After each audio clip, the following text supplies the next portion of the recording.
What's up, you guys? It's Bobby here, and today we're going to deep dive into this BougeRV 200-watt flexible solar panel. Now, I was sent this from BougeRV to test out and review, as well as install on my van.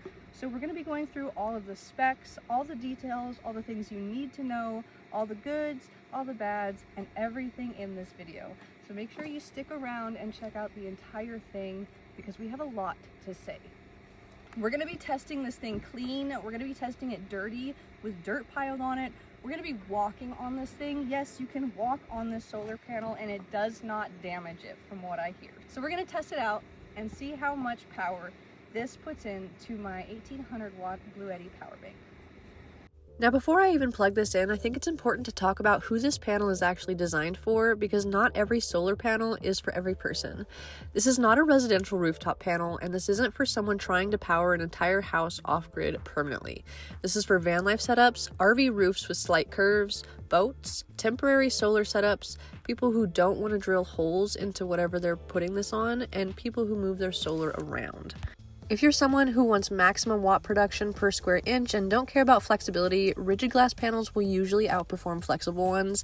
But if you care about weight, bendability, low profile installs, and portability, that's where this type of panel shines. I did have to buy a different plug-in to be able to connect everything, and that's the only extra thing that I had to buy. I definitely bought a cord that was way too long, but I just have to make sure that they fit. And then we're going to see what the charge is when it's clean and nothing has happened to it right out of the box.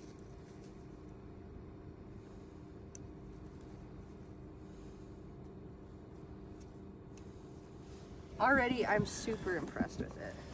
It's super flexible. It's bendy. Okay, so right out of the box, this 200-watt solar panel is not exactly facing the sun, but it's already reading at about a 94-watt input, which is super ideal. I don't even get that when I'm using my DC charger in the van.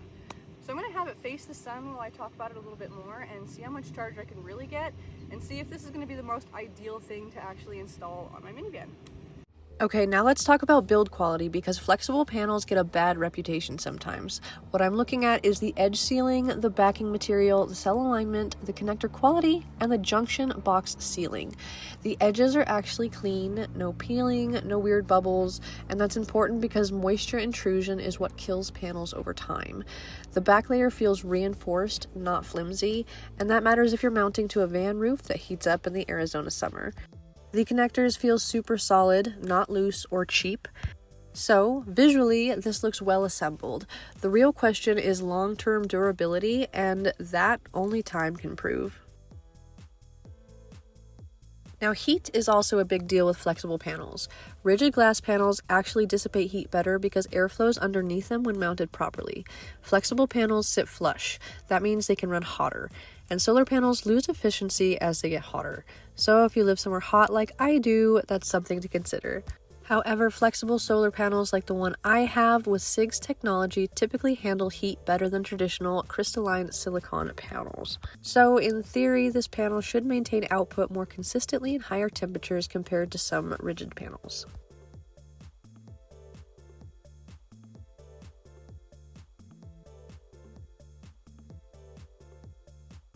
After letting it sit for a few minutes in the direct sunlight, I'm already at 112 watts input into my power bank, and that is spectacular. So let's talk about it a little bit more. Some of my first few thoughts right out of the box is this thing is super thin.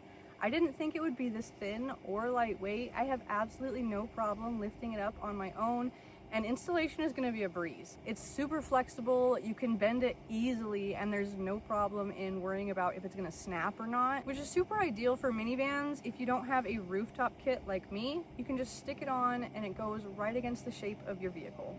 I've also found the texture really interesting. It's not glossy like glass, it's more matte, and that actually helps with glare in the direct sun. This is a 200-watt panel. That means under ideal conditions, it can produce 200 watts. But we all know real life is not ideal. There are clouds, angles, shadows, dust, dirt. The one tree that always throws shade at noon, you know the vibes. and it runs in the 24-volt range, which is important because that means it matches well with most MPPT controllers and power stations like my 1800-watt unit. This solar panel only weighs 8.4 pounds, and the warranty is solid. There's a 10-year product warranty and a 25-year performance warranty. That obviously tells me that the company has confidence that this solar panel isn't going to fly off my vehicle going on the highway 80 miles an hour. So after letting the solar panels sit on top of my van for a little bit, I'm at 101 watts. Again, this wasn't directly facing the sun. But now it is time for the mess test, so let's get messy. I am literally throwing dirt and grass all over this flexible solar panel so that you can see how it performs when it's not showroom clean. Because let's be honest, when was the last time your gear stayed clean exactly? Now, I'm gonna be honest, I probably overdid it with how much dirt and grass I ended up throwing onto this flexible solar panel. I really just wanted to test it out and see what the reading was at when it was this dirty, which hopefully I will never have it this dirty again. Okay, after spreading all of this dirt and grass over the top of this flexible solar panel, it was time to look at my power bank and see what reading we were getting. So 34. All right, so after we got it covered in dirt and grass, it's still working. We're at a solid 34 watts. So we're gonna clean off the grass and then I'm gonna try the step test.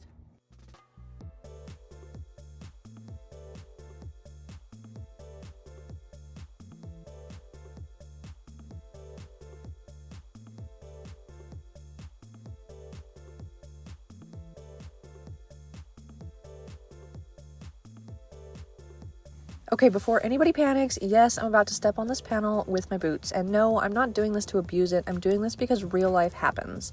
Flexible panels are marketed as durable and walkable, especially for van roofs and boots where you might accidentally step across them while adjusting something. So instead of just talking about durability, let's test it. My immediate observation is it flexes with the ground slightly, but I'm not hearing cracking at all. I'm not feeling sharp pressure points, and the surface isn't buckling in a concerning way. After doing this step test, there was absolutely no difference. The solar panel is still holding up just as good as it was once I cleaned it off from all that dirt and grass at about 110 watts. This matters because on a van or RV roof, things happen. You reach for a vent, you clean something, you reposition something, and you might step on your panel. And if a flexible panel can't handle distributed body weight, it's not practical for mobile life. Okay, now let's talk installation. This panel has adhesive backing that BougeRV pitches as a no drill, no racks solution. That means if you don't have a roof rack and you don't want to drill one, this is perfect.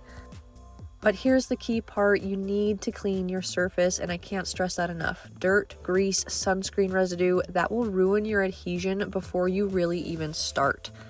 This adhesive backing is meant to create a flush, low-profile installation, no brackets, no racks, no screws. Now, typically with solar adhesive systems like this, we're talking about high-bond industrial adhesive, similar to 3M VHB style bonding. It's designed to create a strong, long-term bond when applied properly. These types of adhesives don't just stick, they chemically bond to the surface over time. I think this is where I'm going to end up sticking this solar panel. It has definitely passed my test for sure. I'm really excited to be able to have solar power all the time, whether I'm stopped or moving. This is going to be charging my power bank at all times as long as the sun is shining. That means I won't have to rely on my DC power source anymore, and I can utilize that for other things. And that also means that I no longer have to lug around this big old 100-watt solar panel that I have as well. So not only does it give me a little more space back, it gives me a little less weight that I'm carrying in the van with that solar panel. Now, I am not going to be installing this here. I do need to go somewhere else and clean the roof of my van and clean the solar panel one more time before installation. So we're going to be going to do that. And then I'm going to show you what it looks like all finished and all done. I am so excited to have this flexible solar panel from BougeRV. Now, if you decide to purchase this panel, before removing the backing, place the panel exactly where you want it. Check vent clearance, check roof curvature, check where your cables will run, because once that adhesive touches down properly, it's committing. If installing permanently, you need to wash the surface, degrease it, wipe it down with alcohol, and let it fully dry. Adhesive bonds to surfaces, not to dust, wax, or residue. Make sure to install this in moderate temperatures. Adhesives activate best when not freezing cold and not extremely hot. Mid-range temps give you the strongest bond. And when you lay it down, press evenly across the entire panel. Don't just press the edges. Full surface contact is what gives you full strength. If you have a roller, even better. Plan your wiring, use proper strain relief. Secure cables so wind doesn't pull at the junction box over time. This is a clean, modern install style. It reduces wind lift, it keeps your roof sleek, and it avoids putting holes in your rig. But the strength of an adhesive install depends entirely on how well you prep and apply it. I tested this panel with dirt thrown all over it. I stepped on it. I monitored output recovery, and it didn't crack, it didn't glitch, and it recovered when I cleaned it. That tells me that it's functioning as expected, and I am so extremely pleased. This flexible solar panel makes such a big difference. Power has always been one of those things where I'm kind of just managing it, being mindful, watching percentages, deciding what I can plug in and when without having to set up my portable solar panel. This means way more consistent charging, more freedom to run what I want, less stress about cloudy days, and less relying on random outlets or idling. And I love that it's flexible because my roof isn't perfectly flat. A rigid panel would be heavier, bulkier, and honestly, just more intimidating to install. If you've been looking at flexible solar panels and wondering if they're too fragile or too gimmicky, they are not. And I can't recommend BougeRV's 200-watt Yuma flexible solar panel enough. See you next time.